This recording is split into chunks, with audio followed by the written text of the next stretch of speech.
I'm Zac Sweets, and this is Talk Raytown. Welcome back to Raytown Quality Schools. Thank you for hosting us as always. This episode, I think, is going to be a great one. We already had our beginning conversation, and we had to stop to make sure that we could get it in the episode. But we have none other than Chief Bob Kuehl from the Raytown Police Department joining us on Talk Raytown. First time, long time listener, of course. Absolutely. Yes, yes. I think you're the first one to listen. We got the stats, but we'll save that for later. I just want to say, first off, thank you for letting me off with a warning for running late to this stop. I didn't tell Jeff, but I appreciate the leniency. Oh, no problem at all. It's absolutely my pleasure. It's not a problem. Protecting and serving, so we can make sure we get this episode up.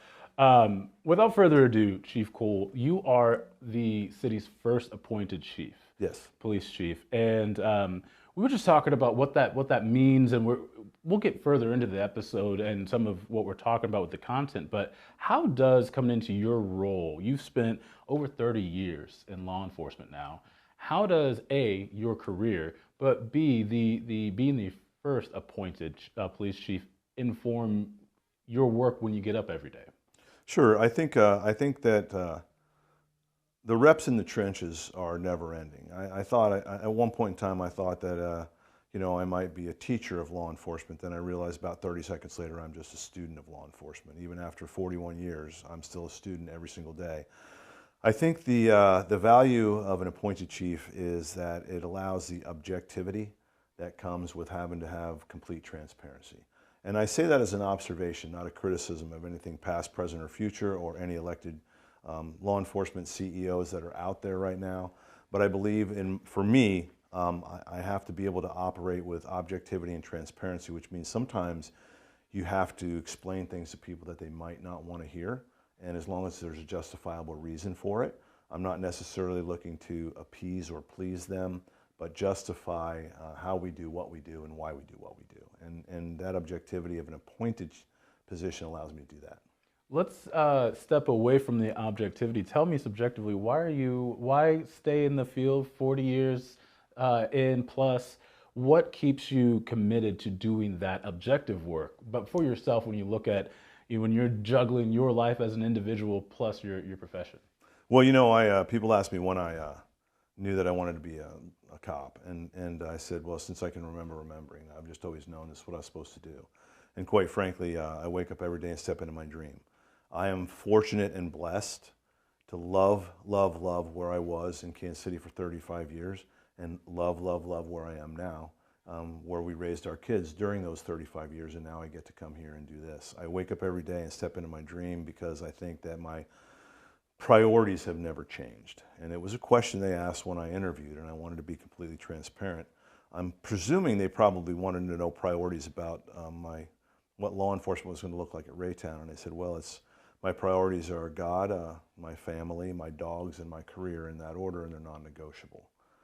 And I believe that keeping those priorities as they are has allowed me to sustain the energy to do this because it is exhausting at times. But in addition to the Kevlar that I carry in my car, I carry the armor of the big man, and between those two things, it pretty much can get me through anything I need it to. Yeah, and I thought I heard you say dogs too. Yeah. So when you come home, how do your dogs find your way in your priorities? I mean, everybody loves their pets, but... Yeah, so there are days where I just need to go sit on the back deck with them quietly. Sure. I think that they are the truest, unconditional exemplification or personification of someone who truly cares for you. Regardless of what's going on in your day or their day, they are happy to see you. Absolutely. And I don't know, I think they're one of God's greatest gifts to us, and I spend a lot of time with them. What kind of dogs do you have? We have a kind of a border collie mix, shepherd, and then we have an Australian shepherd cattle dog mix. Okay, they keep you busy. Very unique personalities, but yeah, they do. But it's a good kind of busy. Yeah, no, I just had I have a Mastiff, and he's not any good for anything producing drool and giving love, and I'm fine with the first one 100%, because I get plenty of the second one. But yeah, I understand that there's a there's a need to make sure that we're in mental health month in this Yep. month, and so it's worth just highlighting kind of what you do to kind of keep yourself centered and make sure that you can pour back into yourself as you're giving so much to the community. And pets play a huge part in that. They do. So, kind of looking forward though, something a little bit more serious as we're looking at the mission of the Raytown Police Department. If you don't mind, I'll read it, and I'm just curious, kind of how you've seen that during your time here at Raytown. It says the mission of the Raytown Police Department is to provide and maintain a safe community by developing strong community partnerships and serving with professionalism, truth, and integrity. When you see that, when you read that, when you think back, wait, what was our mission again? What does that mean for your work and the tone you want to set for the department? Sure. Well, and I can maybe simplify it a little bit. We have a different mission statement. Okay. A more updated one. I don't necessarily, I probably haven't put it out there in the public. I believe that everyone needs to know at the tip of their tongue what the mission statement is. It's my personal belief. Those are difficult to get anybody to memorize. It's not a criticism, it's an observation. So we have a mission and a vision statement. Our mission statement is one word. Our mission statement is professionalism. Missions need to be accomplished, and no matter what question you ask, I ask myself this: was that the conversation a professional would have with someone? Is this a car that a professional would drive? Or does it have wrappers on the seat? Is this a room that a professional would work in? Why does that matter? Because if you live at that standard, everything else falls into place. If you set that high goal for the smallest of things and the biggest of things, if professionalism is a question that your bosses or your peers are going to ask or demand of you, then you tend to self-police a little bit more. And our vision is servant leadership. You're always chasing your vision, but that's simple too. Are we putting the needs of this community, the needs of the department, and the needs of our peers before our own? And I find most people, they talk a good game of servant leadership. It's hard to live a good game of servant leadership, but well, I am good. I'm good to. We have a lot of wonderful servant leaders here. What would you say is the difference between talk and living it out? Is it a momentary commitment every moment? Is it support all the way around? What does it look like? I think where the servant leadership, the true servant leadership unravels is when it gets in the way of an agenda. It gets in the way of a career path. It may require a difficult conversation with someone who's your boss, and that could negatively impact where you go or what you do next time.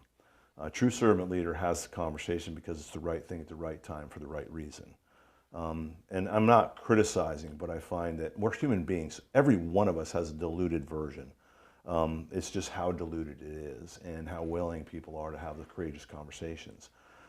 But if you put everything else first, then you have to be willing to go first into the difficult conversations also. Yeah, certainly. And before ever stepping into the chamber as an appointed official by the board and the mayor, you have to have those difficult conversations at times. Sure. Or just conversations where, hey, we don't know where this leads, but we have to work together to figure out a solution. What has that relationship between the police department and the city been like during your time? And more specifically, what's it like having a big boss who's also been in law enforcement and has a little bit more knowledge than maybe some other mayors that might have? Well, it's wonderful, and I'll start with Mayor Mike. I can't begin to describe how amazing it is to have someone who not only understands your reps in the trenches, but lived the reps in the trenches. He's incredibly supportive, but he also demands, he has a high standard. I don't know any human being that has a bigger heart for this community and a larger commitment at all levels for the law enforcement professionals that serve it. So it is wonderful. And as far as the relationship with the city, the Board of Aldermen and the city administrator, I think it's been a great opportunity to build trust. And I think if you don't have a rapport and you don't have trust, nothing else works. You can get everything done when you have trust, and you can get nothing done when you don't. Mm-hmm. And so I think initially it was just building that trust. I think too that it was an adjustment because you do have to deploy your resources in a defensible way, and we were low on resources when I got here. Our hiring team's done an amazing job getting more folks on the streets. But I think it was also being able to answer why, not just say, hey, we're going to do this because this is what we do, but say, we're going to do this and let me explain why. Or we're not going to be able to do this and let me explain why. And I think that transparency that is important, because I think people are incredibly intuitive, and they'll read the lack of transparency and they'll read the lack of authenticity. So if you can have trust, transparency, and authenticity, and they really are truly those things, then I think you can just work through just about anything. So I want to go back to Mayor McDonough. Sure.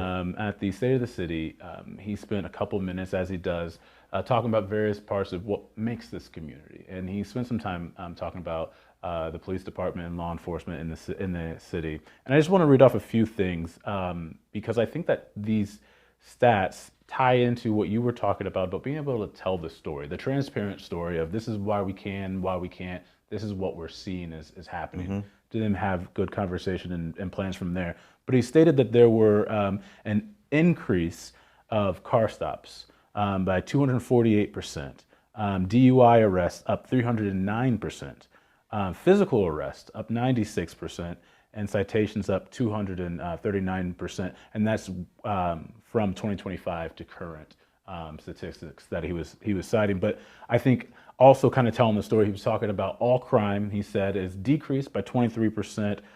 We've seen auto theft down 38%, which has been a point of conversation in the community. And things like arson, stealing, aggravated assault, robbery.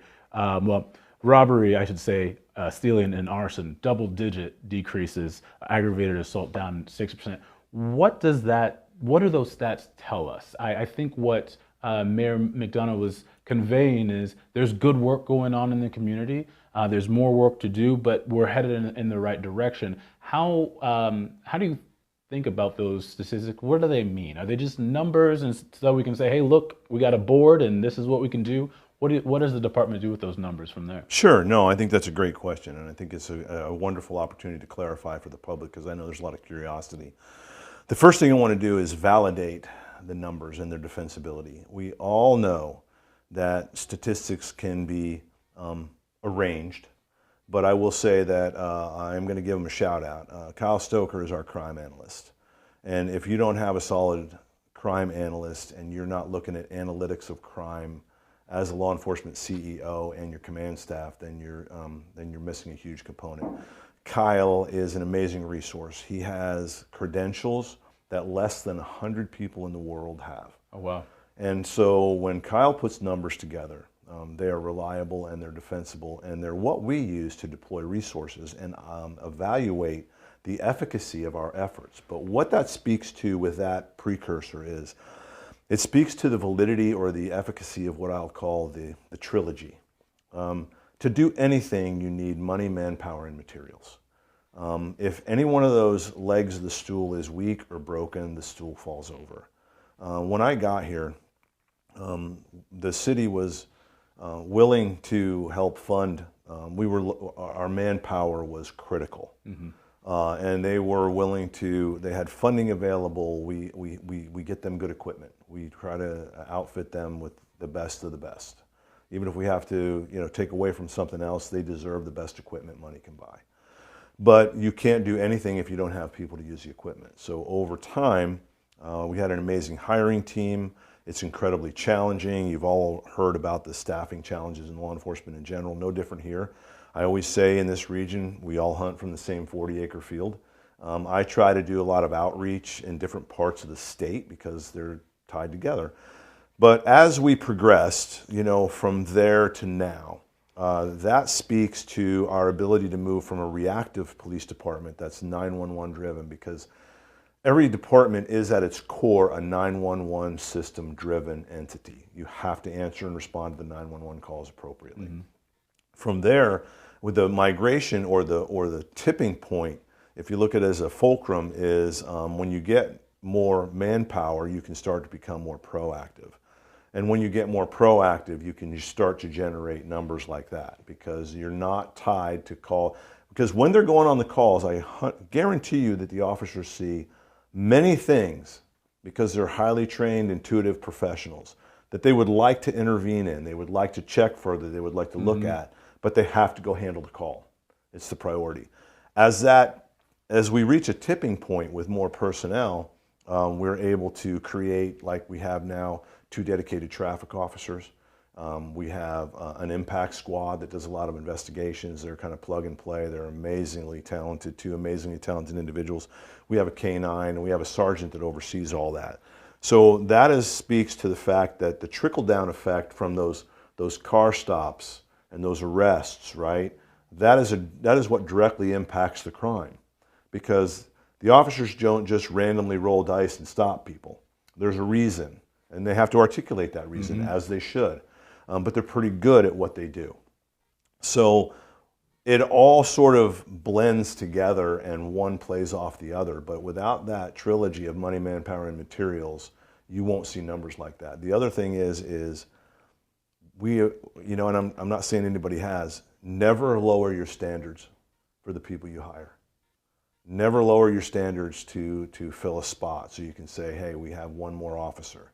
It's a pay now or pay later. And when you keep your standards high and you don't hire anyone as a favor or to create a statistic on a sheet because we're so low, you wind up with people who are self-starters. They are committed. No one is pressing them. We don't do quotas. Quotas are not okay. Quotas are not even allowed. They have generated this work because of their own dedication and commitment. And when they see those numbers, it's a metric for their success. They know they're working hard every day. Sure. But I think the statistics are important if they're defensible, because you do have to have a metric that goes by that's more than just, well, we're working hard. But I will say that the public realizes it. Even if they don't know the statistics, they will say they see them more in the neighborhoods. Traffic is a huge issue. To have 2 dedicated traffic officers is massive, and I can tell you that it is standing room only in court. Wow. Right now, as it should be, because our part is to enforce the law with the appropriate discretion. Then we hand it off to the courts and the prosecutors and the defense attorneys to determine the next piece. Because I'm a big fan of, if you can't control it, accept it. If you can control it, act on it. But if you kind of dilute those two, you wind up spending way too much of your time in an arena that you don't have any impact over. Certainly. And And when you talk about what you're really talking about is that community. All these statistics they're real people interacting at the end of the day. Right. An officer, an individual in the community. And so we're talking about that engagement. And we'll get to maybe some of the broader kind of conversations about law enforcement and engaging with the community in general, but specifically with Raytown, you talked about you can act on it or you can accept it. I think I heard Mayor McDonough say in his remarks that some of these statistics remind us, and I'm quoting here, reminding us that we still have critical work to do in the areas that often depend on reporting and awareness. Yeah.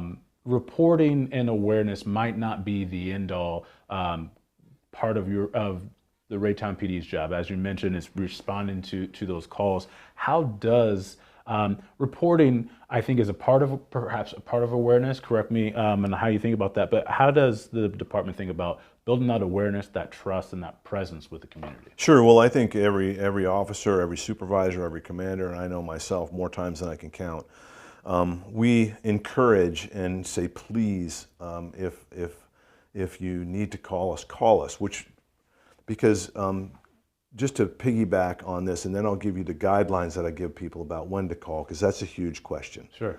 Because people are kind for the most part, right? They don't want to bother us. They know we're busy when we want to be bothered and need to be bothered. But I can tell you that one of the core components as a law enforcement CEO, regardless of whether it's a sheriff or police chief or whether it's the FBI director, is you have to defensively deploy your resources. And when we don't, it creates a void if people don't call in.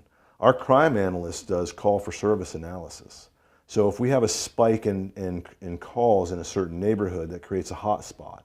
If no one's calling, we can't respond to what we don't know about. So I tell people, please call. And I'll share this with everybody all the time. People would love to have a pamphlet about when to call 911. Okay. And I don't blame them for. And I said, well, God's greatest gift to human beings is their intuition. And I said, it's a simple answer. If you thought about that you might need to call 911, then you do. Because somewhere in your construction, the lizard brain or the amygdala or whatever creates survival for us has alerted you to a situation. You can, and at that point, you're either going to ignore it or you're going to act on it. And acting on something that puts your daubers up or puts you on point. I mean, we've all driven through a parking lot and said, you know, I don't know why, but I'm not going to get out of the car right now.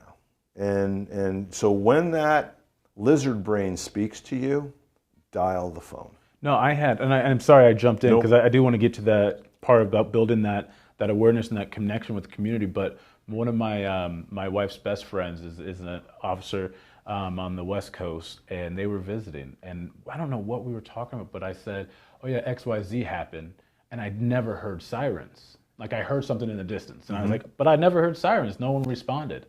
And she looked at me and said, "Did you call?" And for whatever reason, it never crossed my mind. Sure. To your point, my antenna went up and I was like, oh, somebody will call. That was big enough. Somebody will call. And I'm sure someone did eventually, but I was like, well, I didn't hear anything. Maybe it's fine. And she was, you guys have to call us so we can help. And to your point, and I guess it was a question when I said, really? When you said people would like a pamphlet, but reflecting on my own experience, I too was like, oh, it'll get taken care of. Someone will get to it or someone else will report it. But you all can't help, can't do your work if you're not aware. No, and then we also insert the variable of an assumption. You know, maybe 10 people were aware of what you were, and maybe all 10 people thought that the other 9 would call. And so the simple thing is to flip this script on that is to call, because we would rather get 10 calls on one thing than no calls on the thing we need to know about. Right. Because the system's also designed to sustain. I mean, you get a big wreck or you get shots fired or something, you will get a lot of calls. We have more dispatchers than we had. You know, all of our personnel is much better than it was. So we're prepared to handle that. And I said, you don't, and it really does simplify it for people. You don't have to think about it that much. You don't have to vet the assumption. Just make the call. Yeah. And I think it helps. That part of just making the call is also a comfort with engagement, even if it is just the phone call or maybe even the follow-up and having a talk. Or how do you, what tone, what part from your leadership do you try to impart on the department on making sure that the department is approachable and is on people's minds in a way whenever, I mean, I think everyone throughout the public discourse, if you will, I think everyone has said, we want police officers to show up when we need them.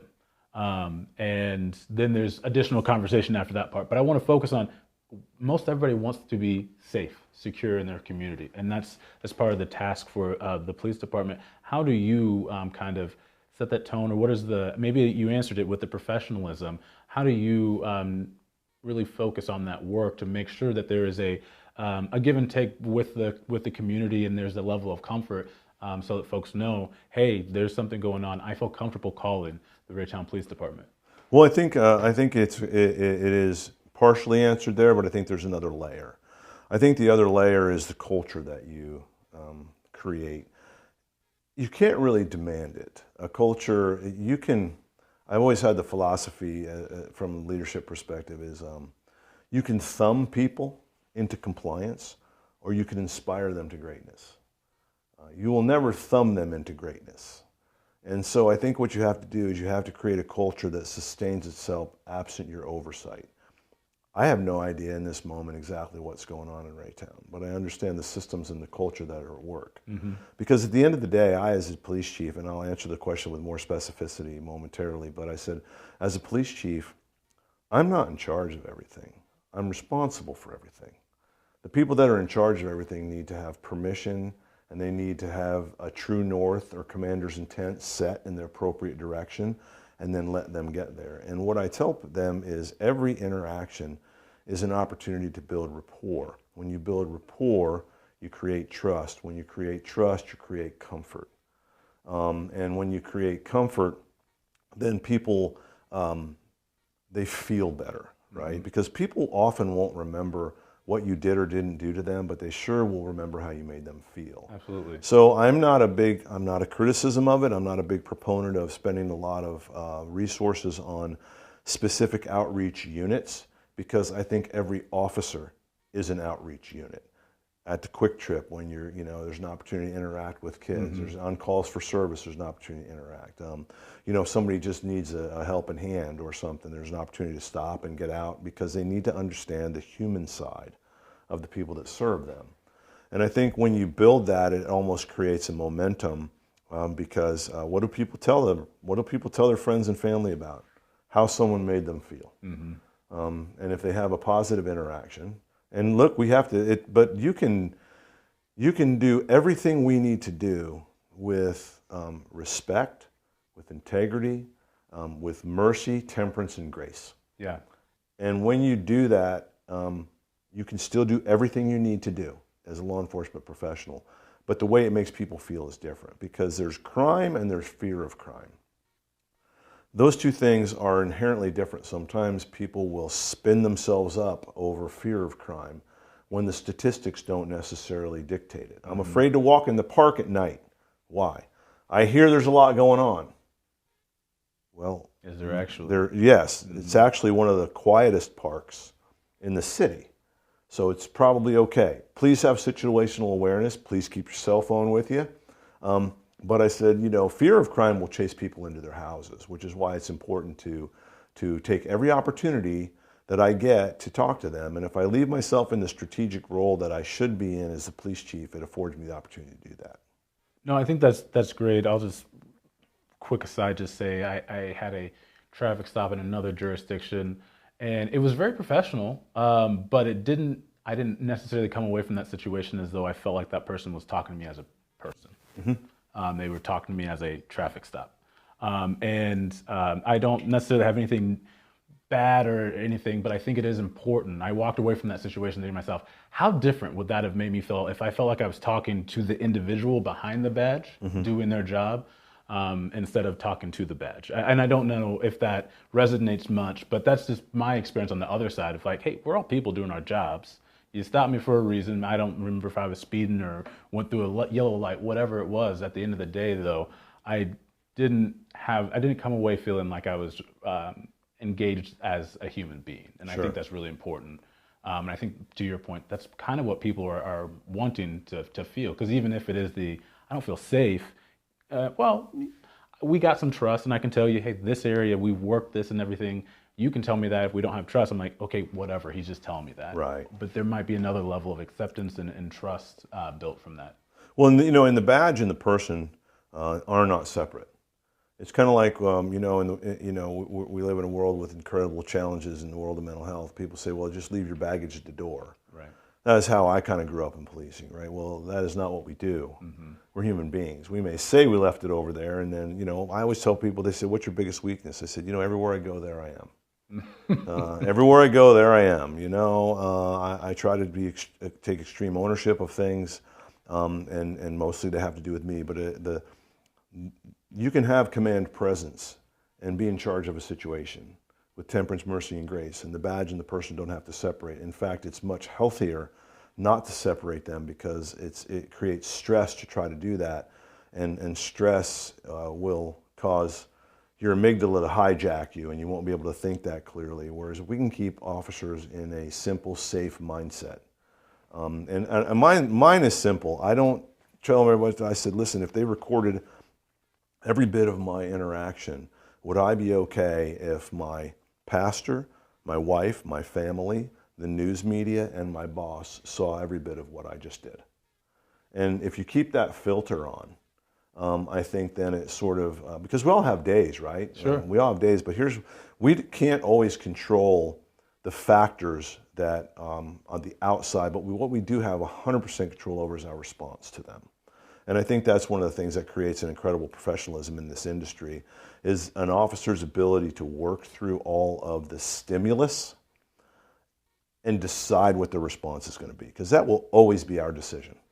You know, and you can talk about knowledge, training, experience, expertise, and how that all factors in, but they will never give up that moment in time when they decide what to do. That is always ours. And I think that's really a great point to highlight the work that you all have done that involves community engagement, but also the kind of really that response. That what is that response? And so the co-response program that working with Rediscover. I know we're going to have them on in a couple episodes. Great. But if I remember correctly, I believe there were in the last year over 440 referrals. Yes, sir. To the co-responder program, and that amounts to about 280 co-response calls.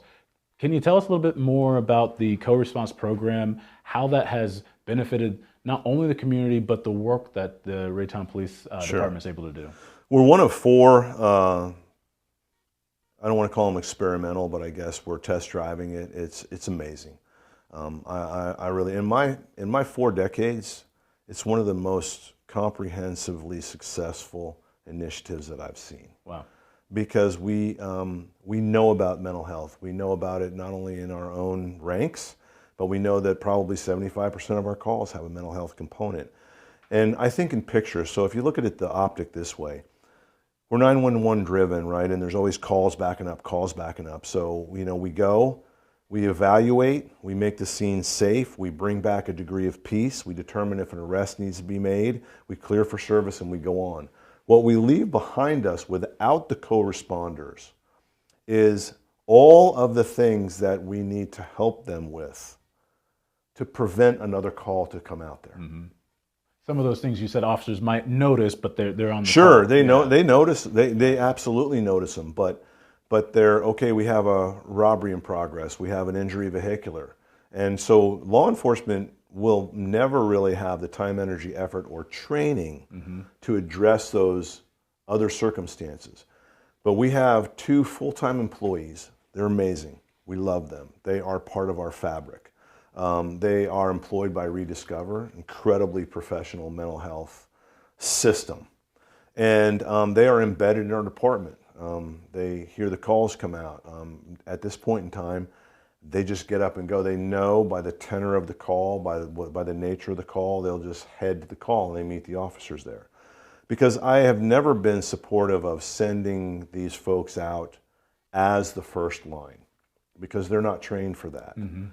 We're trained to make the scene safe, create an environment where they can come in and render their services. So have them go up and knock on the front door is setting people up for failure, and dangerous failure. Yeah. So we are able now, all those numbers, those are handoffs that we weren't able to previously do.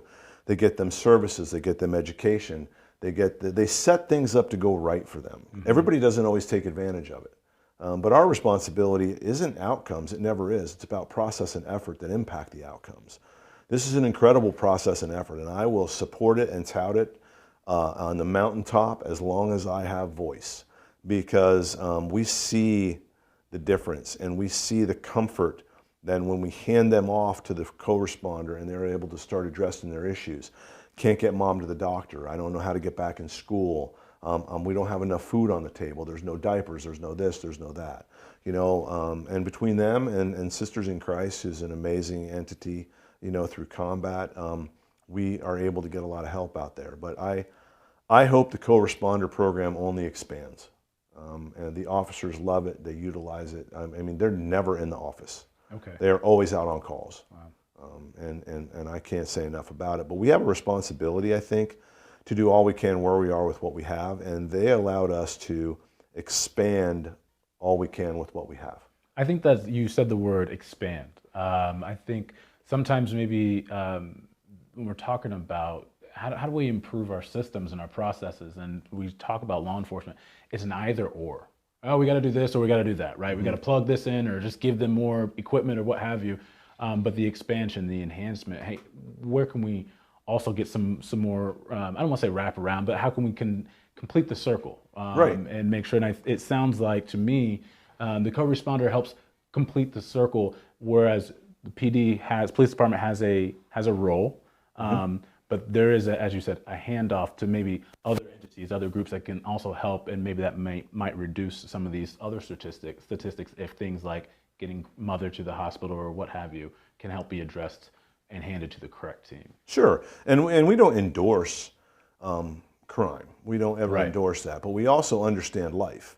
And I have to tell you that if I've got 3 kids home and they don't have any food, I'm not exactly sure what choice I would make. Sure. So we're not here to judge. We're here to use judgment and discretion. And the comfort that the officers get by being able to take it to the next level is palatable. Because they don't walk across the stage, raise the right hand, take a badge, put a vest on and a gun and leave in the morning not knowing if they're going to come home to their family because they don't want to save the world. Every single person I've ever seen walk across the stage is going to save the world. And when we have a tool like this to be able to help us, it really helps them with their mental health because they don't want to leave them in crisis, but they've got another higher priority call they've got to go to. So I think the synergy there is huge, and it also requires a significant degree of cultural humility that you have to say, what can we do better? What are we not doing enough of? And what's out there for us to be able to assess and evaluate that? I consider it to be what I call organizational slack. It's not a bad term. Slack, in my humble opinion, I don't think you'll find this out there, it's one of my things, is a natural byproduct of an organization in motion. As you go through motion, things are going to like unravel a little bit. They're going to get less tight. Now, the important thing is to tighten up the slack when you can before it trips you. Right. So when you are able to think about things strategically, like we knew that we had slack in our ability to address the mental health issue that's out there. And it is a challenging one for us because we can barely get our training done for what we do, specific skill set, mindset. And when this came along, golly, it was like an auto recoil to help with the slack. So, Yeah. it's huge. No, it's in some ways, even though it is reactive in the sense of answer call, bring them along, it is proactive in the long term into addressing community needs. And if I could make a hard pivot when we're talking about community needs, I know one thing that it sounds like the department had picked up some slack on hiring an emergency manager, but then really looking at the World Cup. I think perhaps maybe not talking about this as we're talking about the Raytown community ahead less than a week before teams start to locate to the region. What has the process for Raytown Police Department looking at the unique spot of Raytown, looking towards the World Cup? What is that that planning, trying to identify those slack in the organization to tighten up, or even to try to learn what you might not learn for an international event? Sure. Well, I think globally there's 2 things that kick into gear. One, you need to be, there's 2 elements, equipped and prepared. They're different. We're equipped because we have gone through and done an inventory of all the things we might need that we might not use all the time. So you want to check the box on that. And then you have to be prepared. Does everyone know how to use everything we have? Because we haven't necessarily touched it. Hopefully we don't need to touch it, but in case we're going to have large crowds, there's a degree of unpredictability that we just accept because we're not exactly sure what it's going to look like. So we have to be prepared for that, which means we pivot a little bit on our discretion. And what we do is we remain ready and available. We have to be flexible. So I think, what we've done is we're increasing staffing. We're also making some slight changes in how we address calls for service and lower priority things, whereas we might go out and take a report. It could be that we refer them to the station if there's no immediate physical danger or anything like that, because we have to be prepared to respond in a moment's notice. The other thing we've done is for some time, we have had bi-weekly work groups with all of the department heads. It's a round table. We're not trying to do it through 15 emails. We're going to sit at the table and we're going to talk about it, because when you do that, you can work through the problem or the issue or the concern right there at the table. We also are blessed to have an emergency management director who lives and breathes large events. Raytown is of the size and scope where we need a full-time emergency manager, not just for FIFA. FIFA is an unbelievable, it's a predictable critical incident. Okay. We usually don't know they're coming. Sure. And you have your emergency manager who prepares for the unknown. Well, this is a known. So we've gotten to prepare for it ahead of time.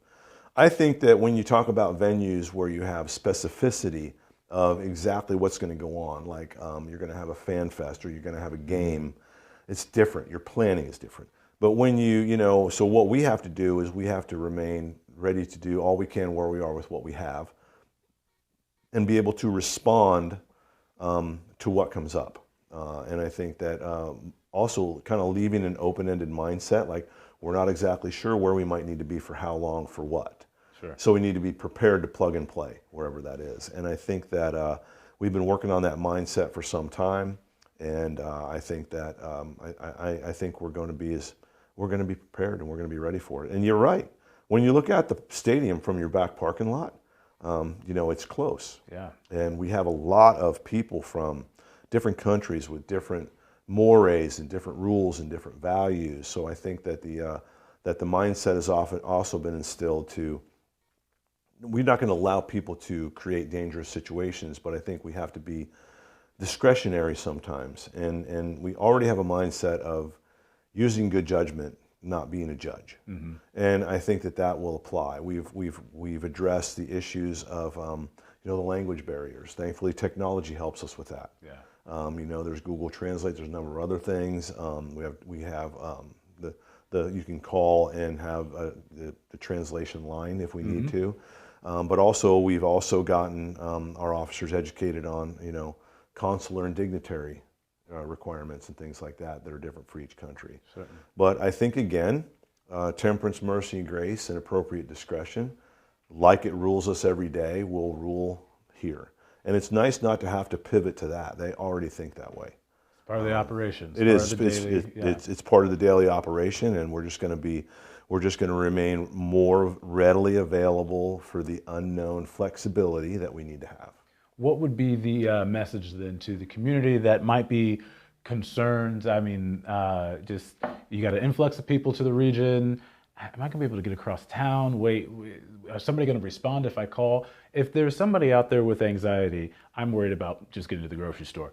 But if there's somebody that's kind of concerned about this time window in the city of Raytown, what would the message be to residents during the World Cup that might have some concern about maybe safety or just getting around town? Sure, I think that one, we need to embrace the fact that that this is going to be different for a while. But the other thing is I think they need to look at it as an opportunity, not an obligation. This is an opportunity is something we get to do. An obligation is something we have to do. This is something that we get to do. Human beings, they like to get together, they like to have parties, they like to be things. We're going to have incredible overwatch on all of that, and we're going to try to respond proactively. But a lot of these people are traveling a long way, and they have invested a significant amount of time, energy, effort, and money to come here and support their teams. And I think that our goal, what I would say is, we are going to stay ahead of it. Take a breath. Relax, because what I tell people is it's exhausting to try and look into a crystal ball and predict what you will or won't be able to do. Sure. And I said, I know they don't sell crystal balls in the world because they're not on Amazon and they've never showed up at my house. But I think that what they need to be comfortable with is that we haven't spent a lot of time on worrying about the outcomes of a crystal ball. What we've spent time on preparing for is the process and effort to keep them safe, to keep their daily lives flowing. Is there going to be more traffic and maybe they have to wait while a bunch of people cross the street? Yes, but they're going to be safe. We're going to have overwatch on them. And I think that they also need to just take a couple deep breaths, see it as an opportunity. I mean, and know that we're consummate professionals. It's not our first rodeo. Maybe it's just a bigger rodeo than we experience a lot of times, but we live and breathe and work incredibly well with fire, EMS. We have emergency management. I spent 3.5 decades with Kansas City. We're intimately tied to the Emergency Operations Center down there and all the people that work that. So the networking, it's much more powerful than just Raytown. There is a regional component, and all of us work together regionally. So there's a regional strength and synergy that will be here, and it will matter. Is it going to be exactly like daily life? No, I don't want to tell them that it is. Are you going to be okay? Yeah, you'll be okay.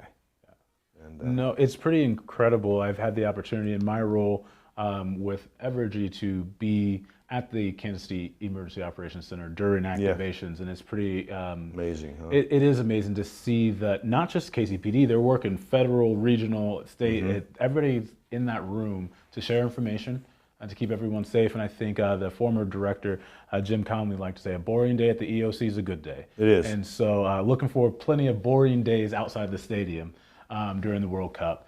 And let the excitement stay at Kansas City Stadium, Arrowhead, during the matches there. I want to just take a second before, as we kind of really wrap up. We were talking, and you said something that was really, I thought, good to think about as we think about our work in front of us, prioritizing how we can have the best outcomes for ourselves and the organizations, the people, the community that we're a part of. What does hashtag 168 mean to you? So yeah, it's a compass for me. If you ever get to my office or come to my office, you'll see a pretty massive sign over my desk, and it's a reminder that the 168. And I don't tell people. Some people think maybe that's the class that Methuselah and I went together through the academy. Then they wonder about it, and I always wait till they ask. But that 168 is the number of hours we have each week to do everything. Live, breathe, eat, sleep, raise kids, have kids, get stronger, get weaker, get better at work, go to work, come home. And the 168 is non-negotiable. It only moves in one direction. Once it's spent, it's gone. And so I find that if my 168 is out of balance, then something I call the tyranny of the urgent starts to take over my life. Everything starts to become chaotic. And I start to fight fires instead of prevent fires. I can't always manage my 168, but the raised level of awareness about whether what I'm about to do is a good expenditure of my 168 keeps me on point and focused, because if I spend it in one place, I don't have it for somewhere else. It's why you'll never hear me say I don't have time. I have exactly the same time as you and everyone in this room. It's how we choose to spend the time, and I think it's important for people to evaluate and assess, because I don't know, you want to doom scroll for 6.5 hours? Is that okay? It's a choice, but it's your choice, it's an right? option, yeah. But you don't get that back. And is there anything else you maybe just 30 minutes? I'm not judging. I'm just saying that it helps me to use good judgment in my day, and it's also important for the culture of a police department, because we do not have enough time to do all the things we would like to do. So what should we be doing? It helps to keep prioritization in place. And I'll hear people say, I don't know, I just don't think we need to spend any of the 168 on this right now, maybe in the fall, maybe next year. But this one we do need to act on right now. So it's a way to minimize priority dilution, but it's easy. I'm a simple-minded person, so simple doesn't equate to easy, but I always chase simple. And that 168 is a pretty significant true north for me. It's a good reminder. It also speaks to the goal of keeping the city safe, prosperous, and an enjoyable community. What can we do in our week to make those three things possible? And as that relates to the police department, before we close, I just want to ask you if you would accept in front of everybody I understood you ran the 400 in college. Time long ago in a land far away. Would you like to do a Talk Raytown 400 one day? As long as I can do it virtually in my head. Okay, I think we can arrange that. Okay, yeah, as long as I can just think about doing it. It'll be like the hot dog race that. Yeah, that would be. It would be like the hot dog race. Keep it on the screen. Yeah, exactly. Well, Chief Kuehl, thank you so much. I appreciate it. It's been a pleasure. Thank you for the gift of your time. And now when I say gift of your time, yes, you know it has a different meaning to it. It certainly will. I mean, we were talking, we were writing down things that you were saying before, and that's one that's going to definitely stick with me. Awesome. I think what we have seen in the community, as we talked about some of the statistics that the mayor had mentioned, it speaks to the tone, the culture, the 168. What are we doing this week to make Raytown better, safer, so that folks want to be here, want to stay here? It's a wonderful, wonderful place. It is. It is a great place. Well, we appreciate your contribution to keeping it that way. And thank you for being on Talk Raytown. Thank you for spending part of your 168 with us. We'll be back. And if you haven't done that before, just go get caught up, use a few extra hours out of the week, and see some of the other ones. But I want to thank you again for joining Talk Raytown. I'm Zac Sweets with Chief Kuehl. We'll see you next time.